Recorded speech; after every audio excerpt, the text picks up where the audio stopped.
बाहर से ये इमारत इतनी ज़्यादा बड़ी नहीं लगती थी, लेकिन अंदर से खासी वसी थी और पीछे की तरफ फैली हुई थी। मरकज़ी लॉबी के एक तरफ किसी दरख्त की 3 शाखों की तरफ 3 रहदरियाँ थीं। रहदरी में 10 कमरे थे, 5 एक तरफ और 5 सामने। वेटर हमें दरमियान वाली रहदरी में ले गया और पहले कमरे का दरवाज़ा खोल दिया। कमरे में दाखिल होते ही मेरा दिमाग भग से उड़ गया। सामने ही दीवार पर आवेज़ा फ्रेम में एक औरत की उरियान तस्वीर लगी थी। तस्वीर का पोज देखकर मेरे दिमाग में चिमटियाँ सी रेंगने लगीं। सिर्फ वही एक तस्वीर नहीं, दूसरी दीवारों पर और भी ऐसी तस्वीरें आवेज़ा थीं जिन्हें देखकर जज्बात मुश्तिल हो जाते थे। रत्ना तो फ़ौरन ही कमरे से बाहर चली गई। मैं कमरे का जायज़ा लेने लगा। ज़्यादा बड़ा कमरा नहीं था। एक तरफ सिंगल बेड था, एक छोटी टेबल और 2 कुर्सियाँ और एक छोटा सा मुल्हिक बाथरूम। लोग यहाँ तफरीह और अय्याशी के लिए आते थे। वो पैसा खर्च करते थे और इनकी तफरीह को ज़्यादा से ज़्यादा रंगीन बनाने का पूरा ख्याल रखा गया था। ये कमरे ज़ाहिर है रिहाइश के लिए नहीं, सिर्फ अय्याशी के लिए थे और चंद घंटों के लिए ही किराए पर दिए जाते होंगे। माउंट आबू में भी मैंने बहुत कुछ देखा था। जोधपुर में सीता जैसी औरत से मुलाकात हुई थी और अभी ये सब कुछ देखकर मुझे ज़्यादा हैरत नहीं हुई थी। राम राम जपने वाली बुनिया कौम यूरोप से भी एडवांस होती जा रही थी। ये लोग भी अखलाकी तौर पर दिवालिया हो चुके थे। ये कमरा मुझे पसंद नहीं, या घुटन सी है, कोई कॉटेज दिखाओ, मैंने वेटर की तरफ देखते हुए कहा। मैं समझ गया था कि तमाम कमरे इसी तरह रास्ता होंगे। वेटर ने कमरे से निकलते हुए किनखियों से रत्ना की तरफ देखा और हमें साथ आने का इशारा किया। वेटर ने इस्तकबालिया काउंटर से चाबियों का गुच्छा लिया और हम इसके साथ इमारत के एक पिछले दरवाजे से बाहर आ गए। दिन की रोशनी इस वक्त गायब हो रही थी। पिछली तरफ जगह जगह बरकी कुमकुमे रोशन हो गए थे। बड़ी खूबसूरत जगह थी। पहाड़ी के दामन में नारियल के ऊंचे दरख्तों और सब्जे में घिरे हुए कई छोटे छोटे कॉटेज थे। वेटर एक कॉटेज के सामने रुक गया। इससे आगे अमूदी दहलान थी जो नशीब में वादी की तरफ चली गई थी। इस तरफ भी दरख्तों और झाड़ियों की बख्तार थी। यह कॉटेज भी एक कमरे और मुल्हिक बाथरूम पर मुश्तमिल था। इसके अंदर की सूरत हाल भी इस कमरे से मुख्तलिफ नहीं थी। मैं कॉटेज से बाहर आ गया जहाँ रत्ना खड़ी थी। इसने वेटर की मौजूदगी में कॉटेज में दाखिल होने से गुरेज किया था। मैं इधर उधर देखने लगा। ये जगह मेरे लिए आइडियल थी। ठीक है, ये कॉटेज हमें दे दो, मगर इसका किराया क्या होगा? मैंने मुड़कर सवालिया निगाहों से वेटर की तरफ देखा। 1500 रुपये, वेटर ने जवाब दिया। क्या? मैं उछल पड़ा। ठीक है, मैंने अपने आप को सदमे से संभालते हुए कहा। ये कॉटेज मेरे नाम कर दो, आप इस्तकबालिया पर आ जाओ महाराज, वेटर ने कहा। मैंने वेटर से कॉटेज की चाबी लेकर रत्ना के हवाले कर दी। तुम यहीं रुक जाओ, मैं अभी आता हूँ, अंदर से दरवाज़ा बंद कर लेना। मैं रत्ना से कहता हुआ वेटर के साथ दोबारा इमारत में आ गया। इस्तकबालिया काउंटर पर मैंने रजिस्टर की खाना पूरी की और किराया भी अदा किया। इस दौरान मैंने झांक कर देख लिया था कि वो दोनों आदमी वहीं बैठे हुए थे। बाहर अच्छी खासी रौनक हो गई थी। पार्किंग एरिया में कारों की तादाद में इजाफा हो गया था। रत्ना ने दरवाजे को अंदर से बोल्ट लगा रखा। मेरी आवाज़ पहचान कर इसने दरवाज़ा खोल दिया। मैंने अंदर दाखिल होकर दरवाज़ा बंद करके बोल्ट लगा दिया और फिर इधर उधर देखते हुए मेरे होंठों पर खफीफ सी मुस्कुराहट आ गई। रत्ना ने दीवारों पर आवेज़ा औरतों की उरियां तस्वीरों वाले तमाम फ्रेम पलट दिए थे। इसे शायद अपनी हमजिन्स की ये तस्लील पसंद नहीं आई थी, लेकिन वो गालिबन ये बात भूल गई थी कि ये तस्वीरें ज़बरदस्ती नहीं खींची गई थी। इन औरतों के होंठों पर दिलकश मुस्कुराहट थी और उन्होंने बड़े शौक़ से ये तस्वीरें खिंचवाई थी। और मज़े की बात ये थी कि तमाम तस्वीरें हिंदुस्तानी औरतों की थी। कोई भी यूरोपियन नहीं थी कि यूरोप की ख़वातीन पर कोई इल्ज़ाम धरा जा सकता। ये कॉटेज होटल की इमारत से तकरीबन 100 गज़ के फासले पर था। दूसरे कॉटेज भी 30-35 गज़ के फासले से कम नहीं थे। इसी तरह किसी की प्राइवेसी मजरूह नहीं होती थी। थोड़े थोड़े वक्फे से बाहर आवाज़ें सुनाई देने लगीं, जिसका मतलब था कि पड़ोस के कॉटेज भी बुक हो रहे हैं। 9 बजे के करीब मैं रत्ना को लेकर बाहर आ गया। कॉटेज को ताला लगाया और हम दोनों होटल के डाइनिंग हॉल में आ गए। मुझे ये देखकर हैरत हुई कि इतने बड़े हॉल में 2-4 मेज़ें ही खाली थीं। दूसरे हॉल में भी लोग भरे हुए थे और जुआ खाने में भी बड़ी तादाद में लोग मौजूद थे। लोग शाम होने के फ़ौरन ही बाद यहाँ पहुँचना शुरू हो गए थे और इनकी तादाद में बतदरीज इजाफा होता जा। जिसने भी ये होटल बनाया था वो अपने बिजनेस में बहुत कामयाब था। वो दोनों आदमी अब मुझे कहीं भी दिखाई नहीं दे रहे थे। शुरू में पार्किंग एरिया में जो 2-3 कारें देखी थीं वो अब भी मौजूद थीं, जिसका मतलब था कि वो दोनों भी यहाँ मौजूद थे। अगर वो हमारी ही ताक में थे तो इन्हें पता चल गया था कि हमने कॉटेज ले लिया है। हम दोनों के मखसूस लिबास की वजह से लोग हमारी तरफ देख देख कर मुस्कुरा रहे थे। ऐसी मॉडर्न जगह पर देहाती लिबास हंसने वाली बात ही तो थी। बाज़ लोग तो शायद ये समझ रहे होंगे कि हमने तफरीहन ये लिबास पहन रखा है। डाइनिंग हॉल में खाली मेज़ मिल गई। हमने वहाँ बैठकर इत्मीनान से खाना खाया। बिल अदा करते वक्त मुझे अचानक ही इस वॉलेट का ख्याल आया जो झील वाले शिकारी की पैंट की जेब से बरामद हुआ था। अरे वो वालिद कहाँ है जो शिकारी की जेब से निकला था? मैंने रत्ना की तरफ देखते हुए मध्यम लहजे में पूछा। महफूज है, इसे कोई छू नहीं सकता, रत्ना ने कहते हुए नज़रों से अपने गिरबान की तरफ इशारा किया। इसके साथ ही इसके होंठों पर शरीर सी मुस्कुराहट आ गई। मैं भी मुस्कुरा दिया। हम डाइनिंग हॉल से निकलकर डांस हॉल में आ गए। इस वक्त 10 बज चुके थे और इक्का दुक्का मेज़ें ही खाली नजर आ रही थी। स्टेज पर एक रकासा बेहंगम मौसीकी पर उछल कूद रही थी। इसके जिस्म पर लिबास बराए नाम ही था। असल प्रोग्राम 11:30 बजे शुरू होने वाला था, जिसमें जयपुर की एक मारूफ रकासा को अपने फ़न का मुजाहिरा करना था। मैंने रत्ना को इशारा किया और हम खारजी दरवाजे की तरफ चलने लगे। जाहिर है हमारा मकसद यहाँ तफरी में उलझना नहीं था। हम तो किसी ख़ास वजह से यहाँ रुक गए थे। बेला की दी हुई मोहलत को तकरीबन 20 घंटे गुजर चुके थे और अगले 24-26 घंटों में मुझे सरहद पार कर लेनी थी और ये तकरीबन नामुमकिन नज़र आ रहा था। बरामदे से निकल कर होटल की इमारत की पिछली तरफ जाते हुए मेरी नज़रें गैर इरादी तौर पर पार्किंग की तरफ उठ गई। हमारी जीप से ज़रा आगे सुरख रंग की कार के करीब गेंडे जैसी गर्दन वाला कोता कामत आदमी खड़ा था। मुझे इस तरह मुतवज्जा पाकर वो एकदम आड़ में हो गया। मेरे होंठों पर खफीफ सी मुस्कुराहट आ गई। वो यकीनन हमारी जीप की निगरानी कर रहा था और अगर हम वहाँ से रवाना हों तो इसकी नज़रों में आ सके। इमारत के अकब में कॉटेज की तरफ जाते हुए मैं मोहतात नज़रों से इधर उधर देख रहा था। मुख्तलिफ कॉटेज की तरफ बाज़ लोगों की आमदरफ्त थी। वो जो भी थे जोड़ा जोड़ा थे, मगर एक आदमी को देखकर मैं चौंके बगैर नहीं रह सका। वो अकेला था और तारीकी में था। मैंने इसे बड़ी तेज़ी से एक दरख्त की आड़ में छुपते हुए देखा था। वो गालबन गेंडे का लंबे कद वाला साथी था। मैं समझ गया कि कुछ न कुछ होने वाला है। कॉटेज में पहुंचकर मैंने दरवाज़ा अंदर से बोल्ट कर लिया। थैला बेड पर रखा हुआ था। इसमें से कपड़े निकाल कर जल्दी से बदल लो, मैंने रत्ना की तरफ देखते हुए कहा। ये वही थैला था जो माड़ू कबीले के मुखिया ने दिया था। इसमें हमारे पुराने कपड़े थे। रत्ना ने थैली में से खाकी पतलून और सफ़ेद टी शर्ट निकाल ली और वहीं खड़े खड़े अपने कपड़े उतार दिए और पैंट शर्ट पहन ली। कॉटेज की एक दीवार पर एक खूबसूरत फ्रेम वाला आईना भी आवेजा था। वो इसके सामने खड़ी होकर जेवर उतारने लगी। नाक में पड़ी हुई तार जैसी चूड़ी उतारने में इसे कुछ दुश्वारी पेश आई थी और आंखों में पानी भी आ गया था। इस दौरान मैंने भी कपड़े बदल लिए। हम दोनों के जोगर्स भी थैले में मौजूद थे। मैं एक कुर्सी पर बैठकर जोगर्स पहनने लगा और रत्ना बेड की पट्टी पर बैठ गई। मैं जोगर्स के फीते बांध कर फारिग हुआ ही था कि दरवाजे पर हल्की सी दस्तक हुई। कौन है, मैंने पूछा। वेटर हूँ महाराज, बाहर से जवाब मिला। मैनेजर साहब ने रजिस्टर भेजा है, एक जगह आपके दस्तखत रह गए हैं। मैंने मायने खेज निगाहों से रत्ना की तरफ देखा। ये वेटर की आवाज़ नहीं थी। मैंने रत्ना को इशारा किया। वो दरवाजे के पीछे दीवार के साथ चिपक कर खड़ी हो गई।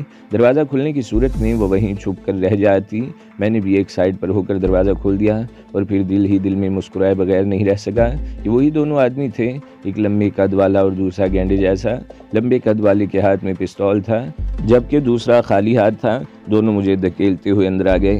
क्या है भाया, कौन हो तुम लोग और इस तरह ज़बरदस्ती अंदर आने का क्या मतलब है? मैंने किसी कदर खौफज़दा होने का मुजाहिरा किया। हमारा शुबा दुरुस्त निकला। लंबे कद वाला पिस्तौल को हरकत देते हुए बोला, तुम वही दोनों हो जिनके बारे में हमें जयपुर से इतला मिली थी। तुम्हें इस जीप पर देखकर ही हमें शुबा हो गया था। इस जीप को मैं अच्छी तरह पहचानता हूँ। वो जयपुर के शिकारी महेंद्र सिंह की है। मैं इसे पिछले 6 महीनों के दौरान कम से कम 2 मरतबा पकड़ चुका हूँ, मगर कमबख्त का हाथ फ़ौरन ही नोटों की गड्डी पर पहुँच जाता है। ऐसे आदमी को सलाखों के पीछे बंद करना तो अच्छा नहीं लगता ना। बहरहाल तुम लोगों को इस जीप पर देखकर मुझे शुबा हुआ था। मैंने पब्लिक टेलीफोन से मादाम बेला को इतला दी और तुम लोगों का हुलिया बताया तो इसने तस्दीक कर दी कि वो तुम दोनों हो सकते हो। इसने कहा था कि तुम दोनों को किसी न किसी तरह रोक कर रखा जाए। वो इतला मिलते ही जयपुर से रवाना हो गई थी। हो सकता है अब तक मुकराना पहुंच चुकी हो या पहुंचने वाली हो। वो छोकरी कहाँ है? मेरे मुंह से बेख्तियार गहरा सांस निकल गया। इन दोनों को देखकर शुरू में मेरे जहन में जो शुबा उभरा था वही दुरुस्त निकला।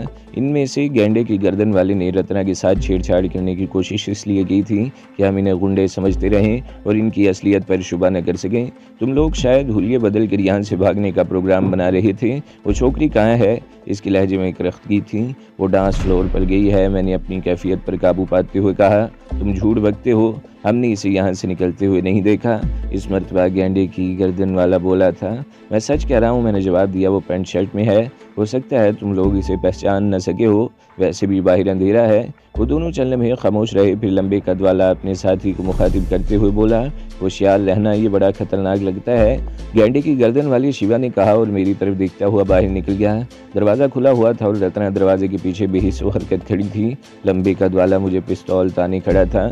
मैं इतराफ़ कर लेता हूँ कि हम वही हैं जिनकी तुम्हें तलाश है, मैंने इसकी तरफ देखते हुए कहा। लेकिन तुम्हें कैसे पता चला कि हम इस तरफ से आएंगे? मैडम बेला रॉम एक बहुत ऊंचे दर्जे पर हैं, वो बेवकूफ़ नहीं, लंबे कद वाले ने जवाब दिया। जोधपुर की तरफ से 3 रास्ते जयपुर की तरफ जाते हैं, तीनों रास्तों की निगरानी हो रही है। हम यहाँ इसलिए मौजूद हैं कि तुम लोग मुकराना पहुँचकर किसी और तरफ न निकल जाओ। इसका मतलब है कि तुम भी रॉ में हो, मैंने कहा और हाथ को इस तरह हरकत दी कि इसे कोई शुबा न हो सकी। लेकिन रत्ना मेरे हाथ की हरकत का मतलब समझ ली। रत्ना मतलब समझ गई। वो बड़ी आहिस्तगी से दरवाजे के पीछे से निकली और दोनों हाथों की उंगलियां आपस में फंसाकर पूरी कुव्वत से 72 इसकी गद्दी पर जमा दिया। इस शख्स के मुंह से ओह की आवाज़ निकली और वो लड़खड़ाता हुआ आगे को गिरा। मैंने सबसे पहले इसके पिस्तौल वाले हाथ पर ठोकर मारी। पिस्तौल इसके हाथ से निकलकर बेड पर गिरा, जिसे मैंने फौरन ही कब्जे में ले लिया। वो शख्स संभलने की कोशिश कर रहा था। मैंने इसकी कनपट्टी पर ठोकर रसीद की। वो कराहता हुआ ढेर हो गया।